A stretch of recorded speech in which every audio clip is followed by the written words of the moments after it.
Terry Yoon. When I was born, my father and my grandmother named me Yoon Teresa.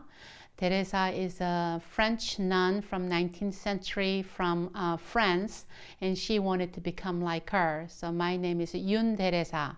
When I immigrated to the United States when I was 11 years old, people who did paperwork put my name Terry as my first name, Sa as my middle name, and Yoon as my last name. So that's how I became Terry. My remembrance of Korea, when I was very little, I lived in Jeolla-nam-do, Hwasungun Nungjumeon. That was my birthplace.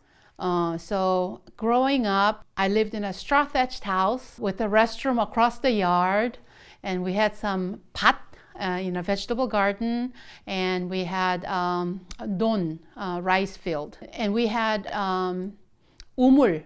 It's a really dug deeply to make water so we can water our fields and pot. I remember all the dirts, the greeneries, the skies, the little creeks. So I remember just running around. I was like a tomboy. Because I was an only child, Korean custom, they want boys to inherit the family, right? So everybody, 할머니es around my neighborhood say, "Oh, 고추 하나 달고 나오지, 고추 하나 달고 나오지." I guess that sentiment as a child, I felt like, well, I should have been boy. I need a 고추 to be a boy, and I'm a girl, you know. So sometimes I would make out of clay, 고추, clay, and then try to put it on me because I wanted to be a boy. People telling me that you should be a boy. Why are you born as a girl? That kind of stuck in my mind and shaped who I am for the longest time. As a child, I didn't know where America was. It was not my will to come here. So it was my grandmother's wish that all of us come to United States. My aunt, who married an American GI and came to United States maybe 1969, 1970-ish when I calculated. And she wanted to bring my grandmother and her two younger brothers who were not married to United States.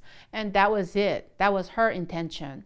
But my grandmother, upon coming to the United States a year before we did with her two sons who were unmarried, she asked my aunt, "Can you bring others?"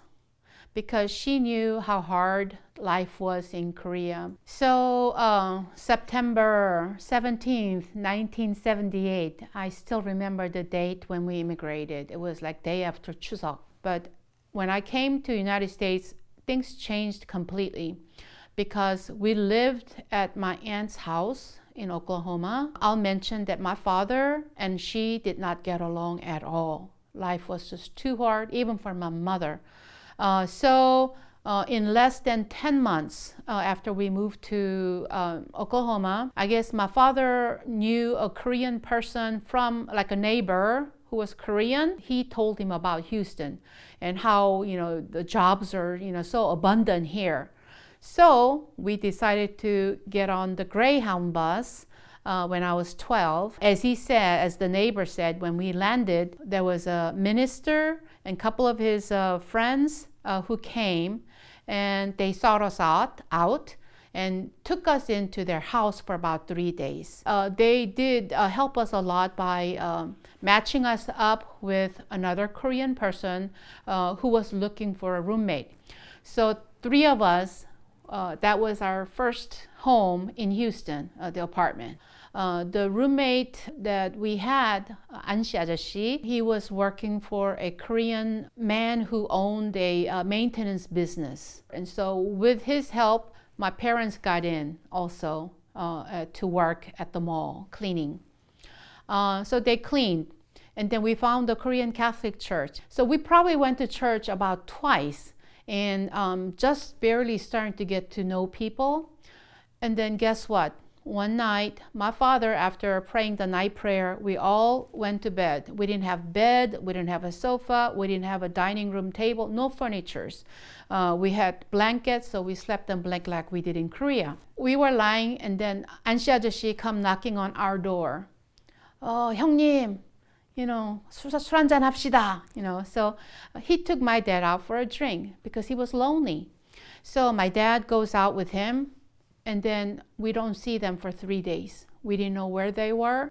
Our pastor, Father Golasinski, knocks on our apartment door saying my father's in a hospital. My father was in coma for 3 days, and we didn't know it.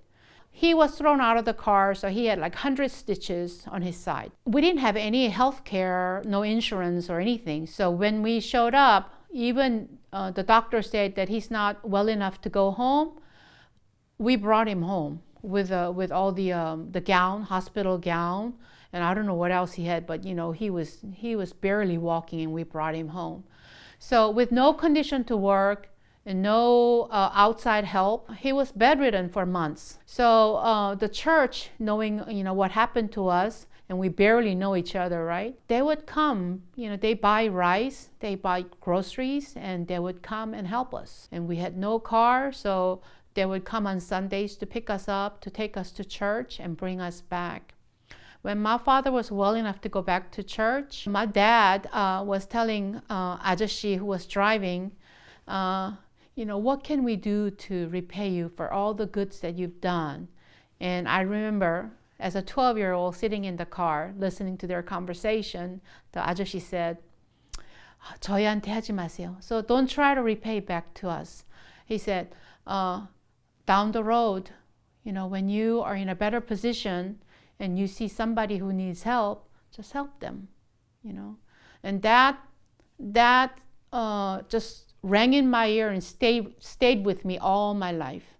That, I've been in a situation where I needed help, where my family needed help, and we received help. So I guess that was my vocation. And I was trying to do that all my life at church to help people. But now God has brought me to outside, where now I'm working as a service coordinator at Woori Juntos, and that's my job. Among all the jobs that I had gone through in my life, because my career was not my focus, even from my 20s, church was my focus, to volunteer at church at all levels, because I fell in love with God and people. Dr. Yoon, who was one of Legacy Story candidate, he's the current 한인회 president. He knew me from when I was 12 years old. We went to the same church, so he saw me grow up all my life, and he said, Terry, I think I want you to come to Houston. If you come to Houston, I want you to be an executive director at 한인회. We need someone like you. Being there less than a year, I realized this is not my career path. But I met Hyunja there. She was one of a board member. After I left 한인회, she asked me to come work with her. And one time we were at her house and said, maybe we need to come up with another nonprofit organization that we can serve the real needs of the community. So Hyunja had the heart, I had the heart, and she had another volunteers. So that's how Woori Juntos came about. It'll be 2 years this July. Yeah, so I've been with them about 16 months. My life was very fulfilling, and I'm very happy because I believe in God and I live according to His will. I try to do that. It says, love your God with all your heart, all your mind, and, all your strength, and love your neighbor as yourself. So when I try to practice His word into my life, I just become much happier because that's the right thing to do.